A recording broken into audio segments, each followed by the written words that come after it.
नमस्कार साथियों, मैं हूं मंगलेश पटेल, आप सभी का दोस्त। साथियों, स्वागत है आपका हमारे इस यूट्यूब चैनल में। साथियों, आज हम बात करने वाले कक्षा 9वीं वार्षिक परीक्षा 2021-22 गणित के विषय के पेपर की।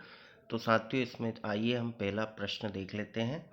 साथियों, अगर आप हमारे चैनल पर नए हैं तो सबसे पहले हमारे चैनल को ज़रूर सब्सक्राइब करें।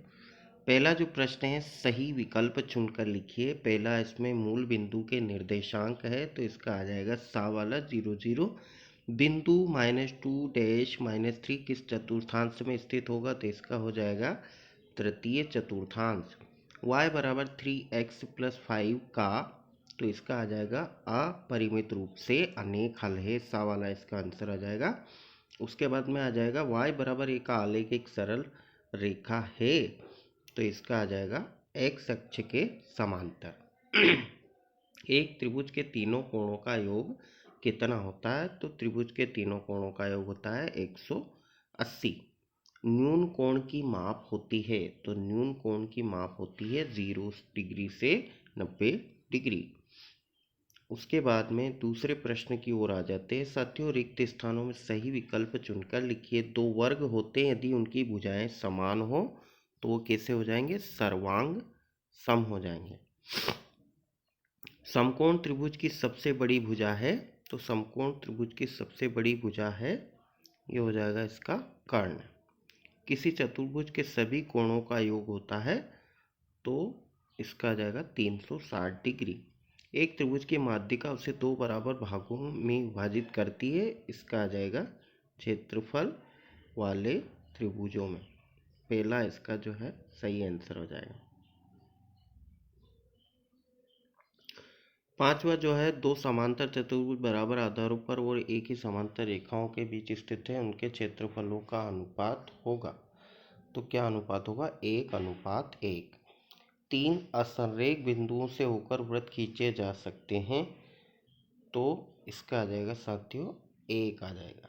क्या आ जाएगा साथियों, इसका 1 आ जाएगा। उसके बाद में सातवां जो है, 5 4 6 × 8 इक्वल, इसका हो जाएगा 4368। इसका आंसर क्या आ जाएगा, 4368। सही जोड़ी पर आ जाते हैं साथियों। तीसरा जो प्रश्न है हमारा, 0.45 + 0.25 है ना, तो पहले का आ जाएगा साथियों, पहले का आ जाएगा घा वाला 0.70। दूसरा जो है -306/9, तो दूसरे का आ जाएगा का वाला। तीसरा जो है उसका आ जाएगा डा वाला। और चौथा जो है -3.5 + 2.5, इसका आ जाएगा चा वाला।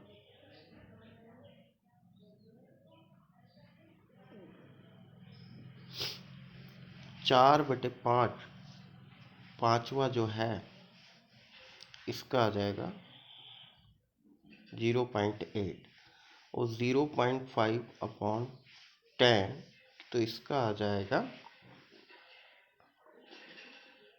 0.05।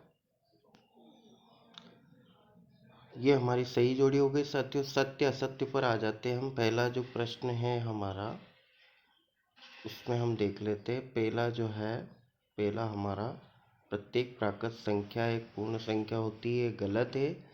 दूसरा जो, दो परिमेय संख्याओं का योग सदैव परिमेय संख्या के बराबर होता है, ये भी गलत है। तीसरा जो है, अर्धवृत्त का कोण समकोण होता है, ये बिल्कुल सही है।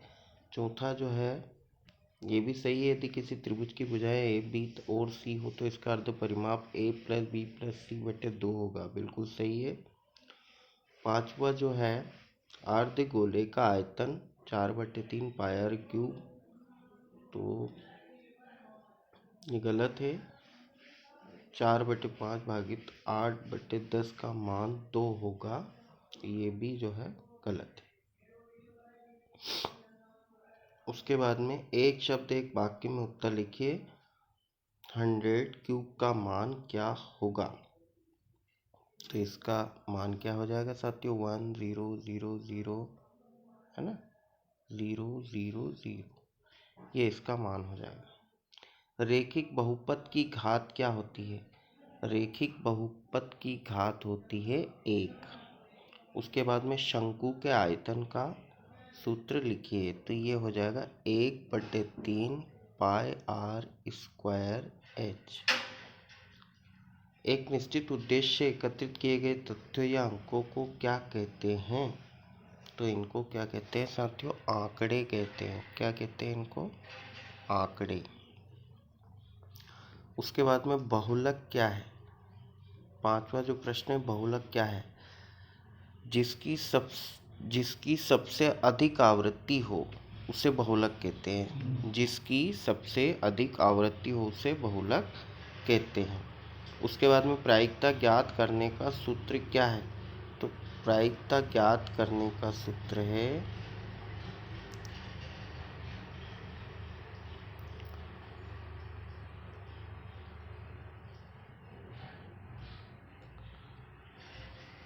P ब्रैकेट में F इक्वल N ब्रैकेट में F और N, मतलब अनुकूल परिणामों की संख्या बटे कुल परिणामों की संख्या। प्रायिकता बराबर क्या हो जाएगा? अनुकूल परिणामों की संख्या बटे कुल परिणामों की संख्या।